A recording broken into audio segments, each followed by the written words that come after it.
A 27-year-old U.S. citizen who has spent more than 4 years in Egyptian custody on dramatic murder and terrorism charges is expected to receive a verdict Monday in his mass trial with almost 500 other people, a moment his advocates say could be make or break.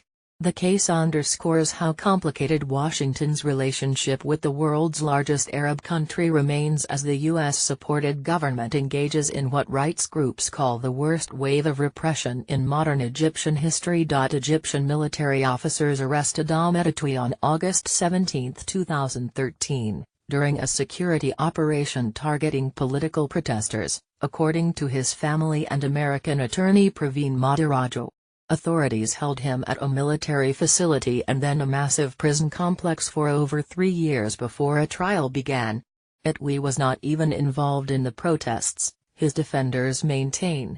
Then a 23-year-old student at the German university in Cairo, he was in the area to escort his grandfather to a bus depot.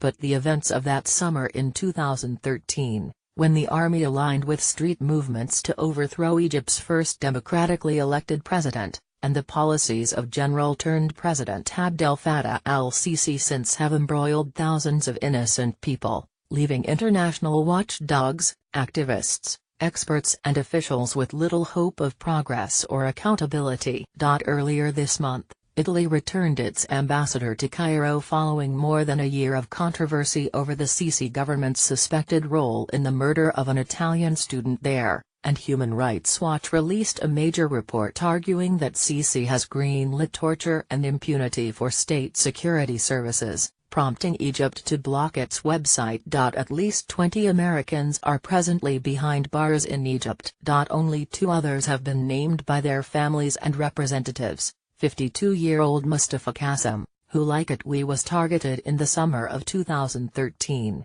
and Ahmed Hussein, who was arrested at the end of 2016 and turned 18 in jail this past May. The Trump administration says it recognizes its responsibility to detained Americans abroad and has already tried to punish Egypt for its human rights problems by cutting some aid.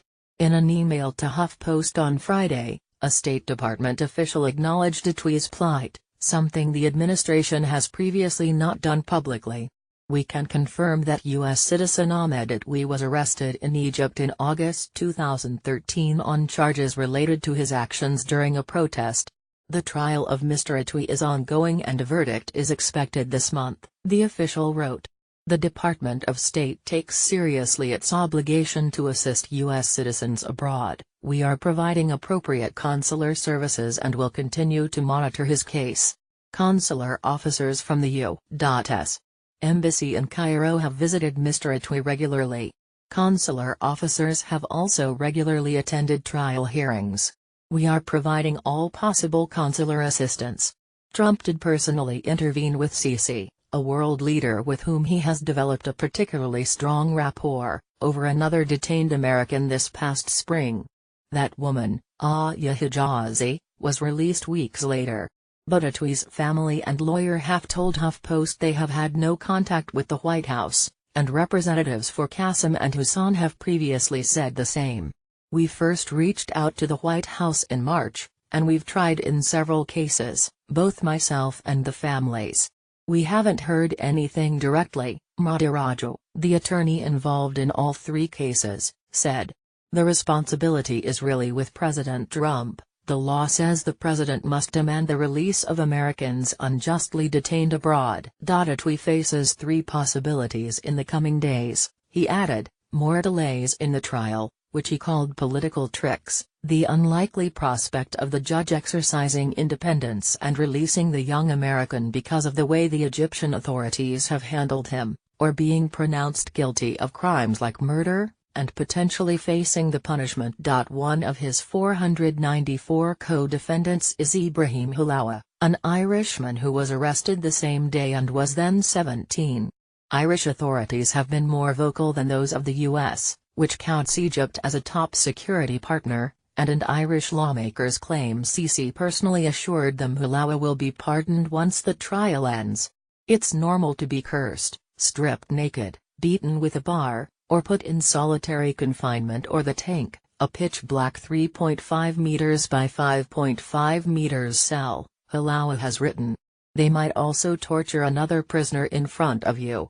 Of course you never forget. Ever. The State Department declined to address whether Trump has received any similar government promise regarding Atwi. Atwi's family just wants him back. Ahmed has a dream of pursuing a career in economics. He had 1 year left to graduation before he was unjustly detained, his mother, Nagwa El Kordi, wrote in an email this week. Ahmed is so kind too.